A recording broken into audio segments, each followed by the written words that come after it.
Babakule Dream On TV, welcome to another exciting episode. Silapha ke emhlabeni wasemahambeni emcimbini kwaSolwazi. Right next to me ngiphethe nje umama ohlonipheke kakhulu, umama uceba wala kule ndawo, umnikazi wayo le ndawo. Okhona mama uceba sicela ukwamkela thina siyi Dream On TV namhlanje. Right masiyabona ukuthi khona la and isikhathi zisho ukuthi ngabe uhleli nabantwana bakho, ngabe uhleli nomndeni wakho. Mhlambe yini especial kangaka ngokuthi uzibone ukhona emicimbini efana nale?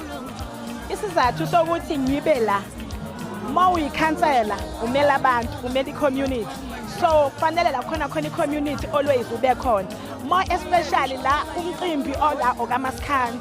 Masikhuluma ngoMaskandi, umkhandlu wasemzimkhulu kwi-department ngenhlanhla engibuye ngiphathiswe yona yakwa-community, yakwa-social, community and social services, engiwu-portfolio head wayo, ama-artists angaphansi kwe-department yami. So ngaso sonke isikhathi la khona ama-artists, kukhona amaciko, ngiyafisa ukuthi ngibe khona ngizazozibonela amathuba ukuthi njengoba sine-program siwumasipala wasemzimkhulu sifuna ukwakhulisa amaciko wethu.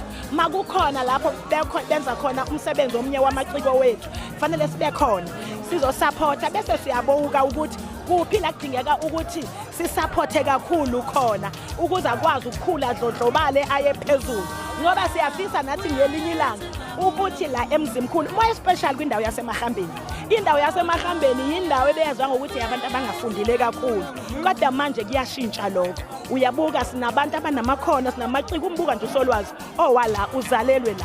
Ngiyafisa ke kakhulu into omayithinta amahambo ukuthi ngelinye ilanga nami ngibona iciko lekhaya lasemahambeni selikule zinga liphuma kwi-TV, liku-national TV, kuphi kodwa uSolwazi njengamanje uyabuka ukuthi uyafika kuleyo level, ngoba ngikhuluma nje khona umcimbi ubukhona eThekwini recently, ngebhathi ngikhohliwe nje igama lawo kodwa ngizobuye ngilikhumbule, lapho bekade khona kwi-competition uye waphuma unumber 2 lapho.